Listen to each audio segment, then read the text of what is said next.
Welcome back to my presentation on the basics of point pattern analysis. Our task is now to describe spatial patterns as close as possible. Yeah, you may wonder why we need this step, because we have already the summary functions to quantify the statistical properties of the patterns. However, in a first step, we try to detect the pattern in the pattern. This is not always obvious from the shape of the summary functions. We do this by comparing the observed patterns with randomized patterns called null models. So what is a null model? A null model generates patterns expected in the absence of a particular ecological mechanism. They can be used as a standard null hypothesis for detecting patterns, and usually they randomize certain aspects of the data while holding other aspects unchanged. In case of univariate patterns, we keep the number of points unchanged, but we remove all patterns of aggregation or regularity at all spatial scales in the pattern. There's also a second step we can do. Once we know if the pattern shows non-random structures, we can go into much more detail, and in this second step, we can implement specific point process models. In a confirmatory context, we test an ecological hypothesis by implementing this specific point process. Or more in an exploratory context, we want to describe the properties of the patterns as close as possible. For example, we will later on use a Thomas cluster process to determine the range of aggregation and the number of clusters. The easiest or the simplest null model of the univariate spatial pattern is complete spatial randomness, or in short CSR. This null model randomizes a given univariate pattern and allows us to detect non-random structures in the pattern. So, more technically, this null model is called homogeneous Poisson process, and it is defined by two different properties. The first property is that any small area in the plot has the same chance to get a point. In other words, that means that the intensity of the pattern is spatially constant, or we have a homogeneous pattern. The second condition is that the points are independently placed. So that means that there are no interactions among points.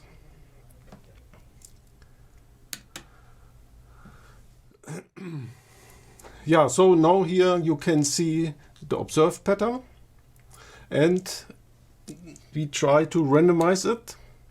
So we have our null model now running, and then the randomized pattern looks like this. So the CSR null model produces patterns that separate regularity from patterns of aggregation. I call this type of null model therefore fundamental division. So here you see the random pattern, the CSR pattern. Now here is a regular pattern, and at the other side now you have an aggregated pattern. However, in general, the CSR null model is often not very informative. This is because it is often quite obvious if a pattern is aggregated or not. So, for example, if you look at this aggregated pattern, you see that there are strong aggregations, clusters of points here, here, or here. So this pattern cannot be a random pattern. The same thing applies for this regular pattern. So you see the points, immediately the points are completely different organized than in this random pattern. Yeah, so that means this null model may not be informative, but this is the starting point for much more refined analysis. Yeah, so now we have learned what a null model is and how we can generate null model patterns. But now the big question is how we can find out if the observed pattern differs from the pattern generated by the null model. It is very important to realize here that the patterns we analyze are usually stochastic patterns. So that means that all realizations of the null model will differ slightly. And the level of noise, so the differences between different realizations of the same null model, will depend on the number of points. Unfortunately, the analytical properties of null models are normally not tractable. So it is hard to quantify the level of noise in the summary functions. Just as a side note, for the CSR patterns and slightly aggregated patterns, we can actually derive analytical expressions for the level of noise. But this is a completely different story. Maybe in the future we make another video with this. Yeah, so in general, a practical alternative is to conduct Monte-Carlo simulations of the null model. How does this approach work? It's quite simple. So what we are doing is we conduct many different simulations, many different realizations of the null model. Then we calculate the summary functions from the observed pattern and of all realizations of the null model.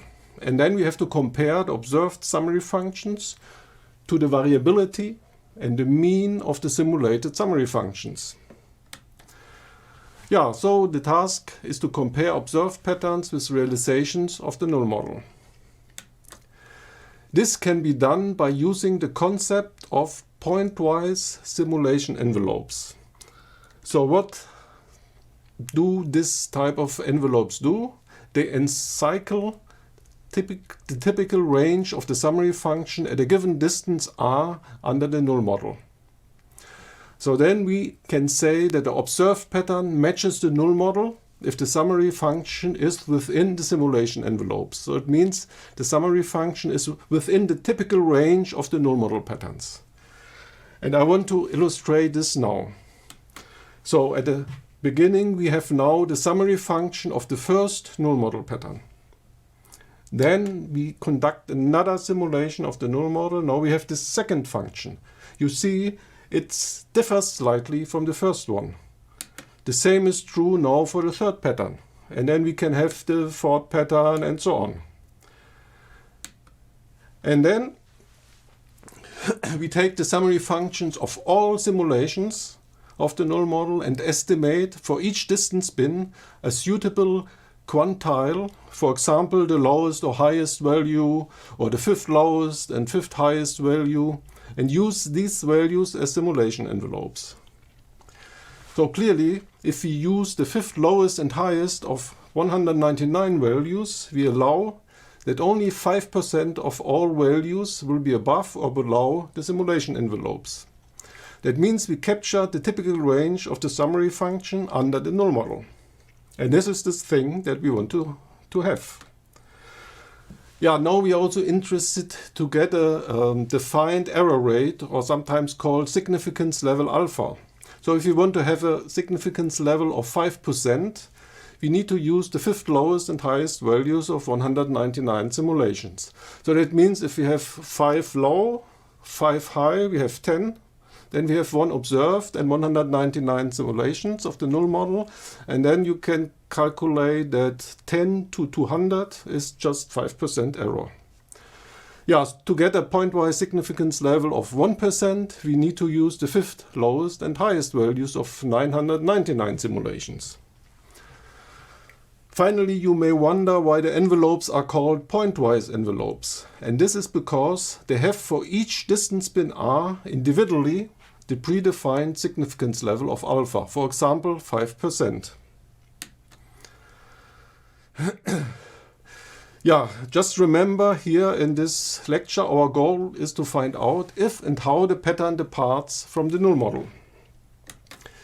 In a first idea would be to say that this is the case if the observed summary function is above or below the pointwise envelopes.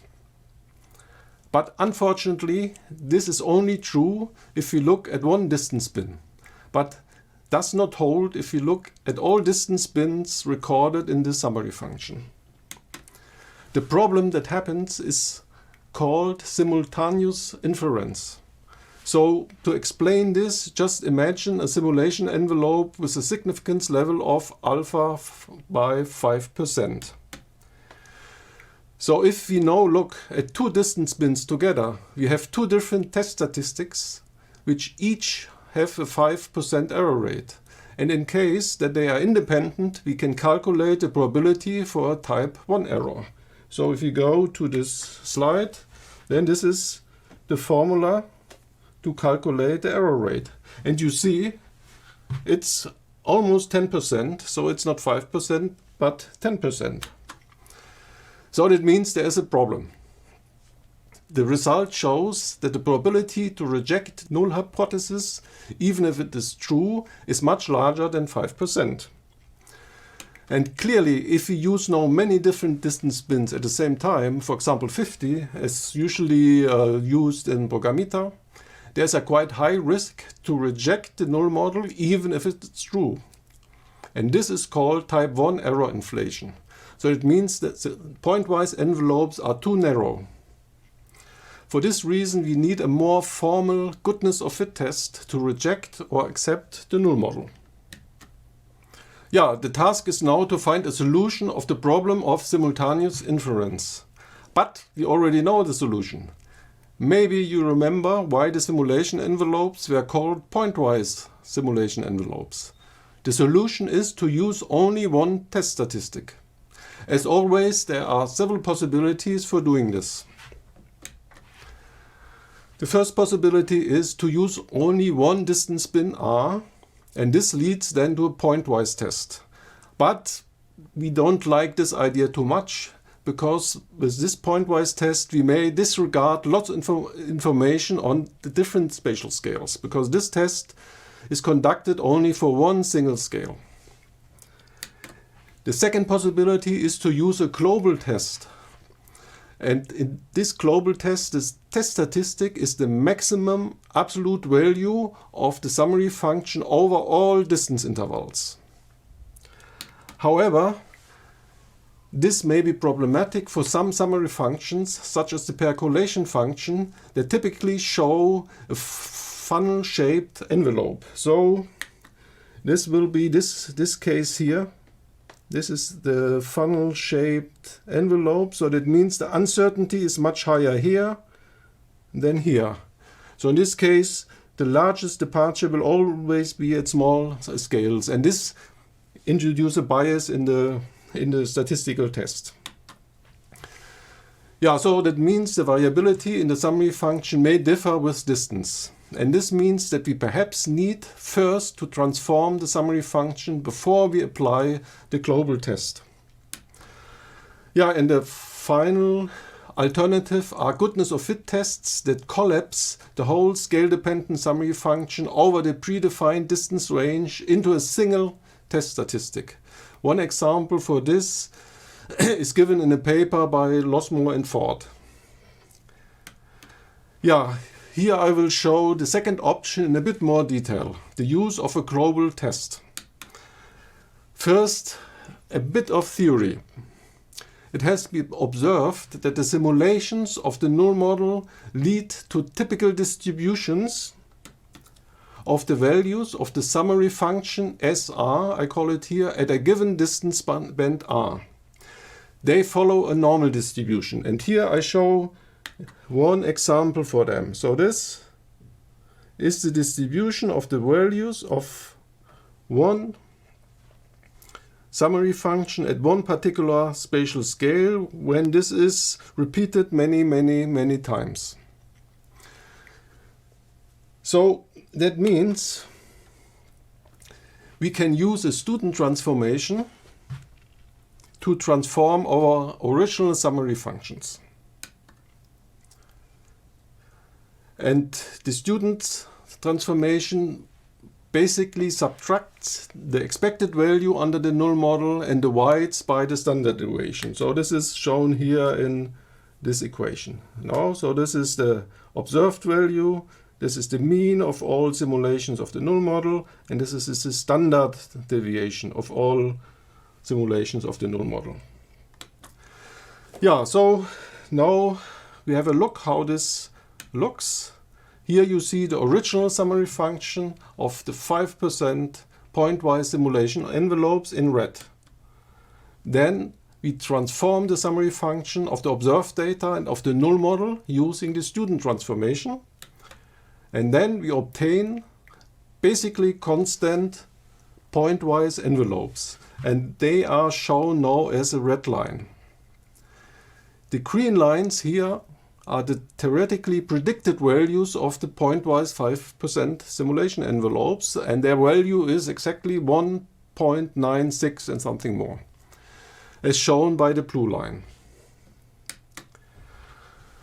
Yeah, so the new test statistic, maybe call it TI, of the summary function of the EAT simulation of the null model is the maximum absolute value of the transformed summary function n over the entire distance interval. And the global envelope is then the kth highest value of all test statistics Ti, and shown here as a green line. So maybe we go back to our graphic. Here we see the pointwise envelopes of the transformed summary functions.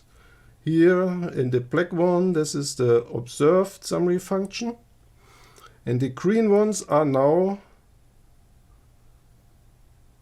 the global envelopes.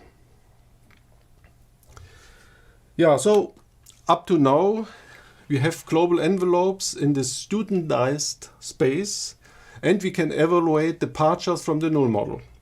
However, we also would like to see the magnitude of departures from the null model in our original summary function. So for this purpose, we can retransform the global envelope. So we just reverse the student transformation. And we obtain now two envelopes.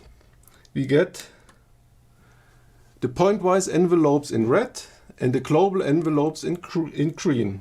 And you may have noticed that the global envelopes are always somewhat wider than the pointwise envelopes. And this is the case if the pointwise envelopes overestimate departures from the null model. The more distance bins you use, the wider are the global envelopes.